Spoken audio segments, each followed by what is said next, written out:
Kdo je odgovoren za vsebinsko in formalno pravilnost računovodskih izkazov in davčnih obračunov? Za računovodske izkaze in davčne obračune je odgovoren poslovodja oziroma direktor podjetja.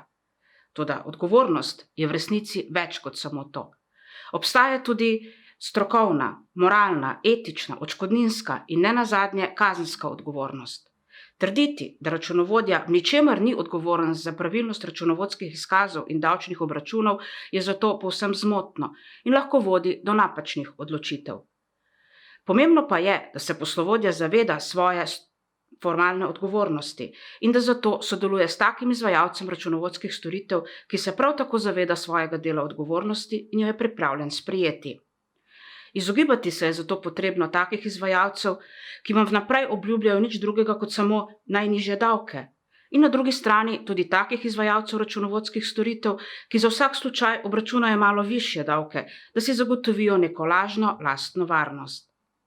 V Sloveniji ni regulative za upravljanje računovodskih storitev in zato storitve računovodenja in davčnega svetovanja lahko opravlja vsakdo. To pa pred podjetnika postavlja dodatno veliko odgovornost.